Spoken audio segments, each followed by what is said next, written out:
Hi, my name is Joshua Ford, and I graduated from PalMac in 2007. Before I graduated from PalMac, I didn't have a passport. I had never traveled outside the country. After graduating, I was given many opportunities to travel and live across the world.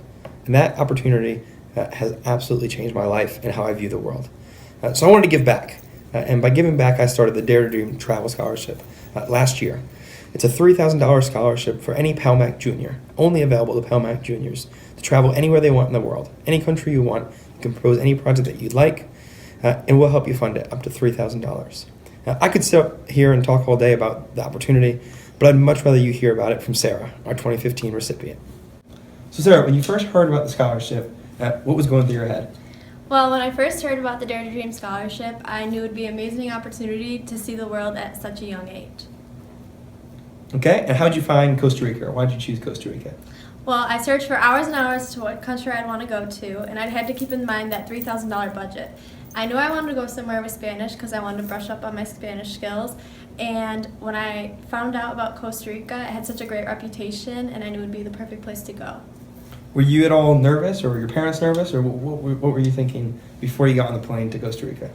Well, when I first got to the airport, I was definitely nervous, and so were my parents. You know, we said our goodbyes, and there I was alone for 6 weeks. I didn't know who I was going to stay with. I didn't know who I was going to surround myself with.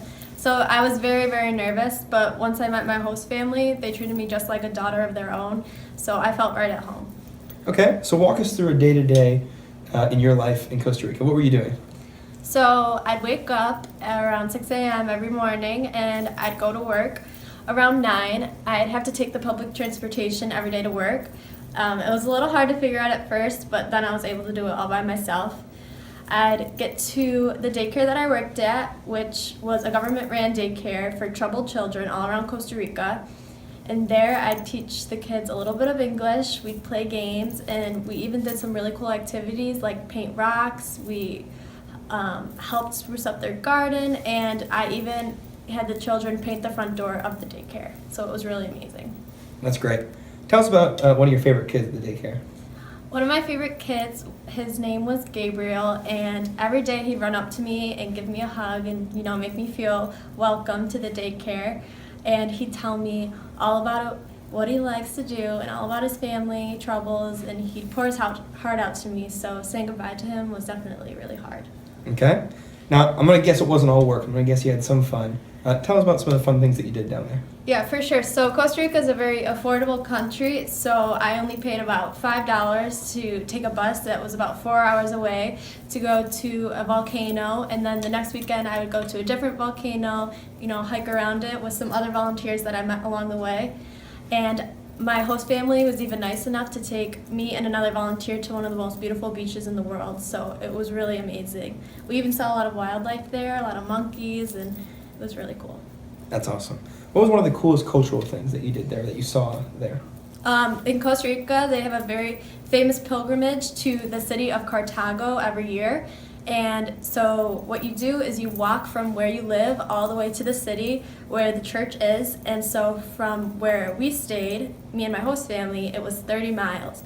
So we woke up at 2 a.m. and we walked the 30 miles with the rest of Costa Rica, and it was really amazing to see all of these people and their commitment to their religion, and going for such a long walk and spending that time with the other people. It was really great.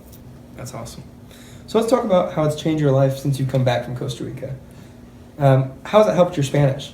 So my Spanish skills have increased a lot. I take Spanish 5 right now, IB, and classes become a lot easier for me. When I first got there, I thought, Spanish would be a breeze since I've taken it since 7th grade, but my host parents did not speak a lick of English, so it was really hard.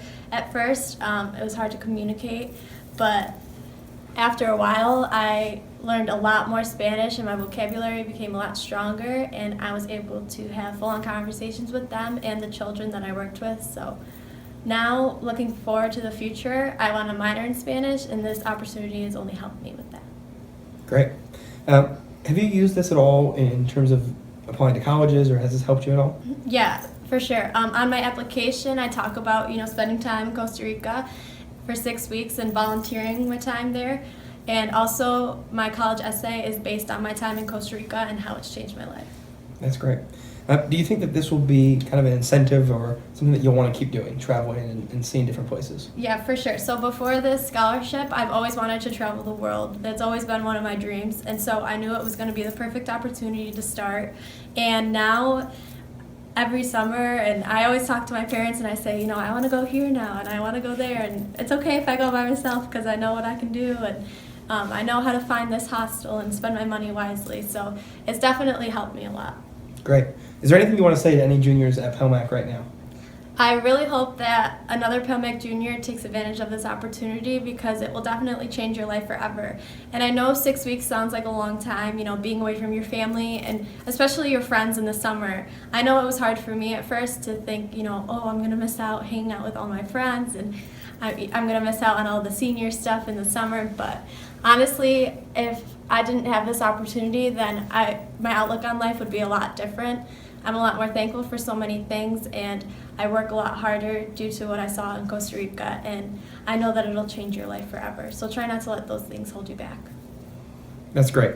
If you want to hear more about the Dare to Dream Travel Scholarship, you can find Mrs. Wagner, you can find a brochure in the main office, and we really do look forward to hearing from you. Thank you.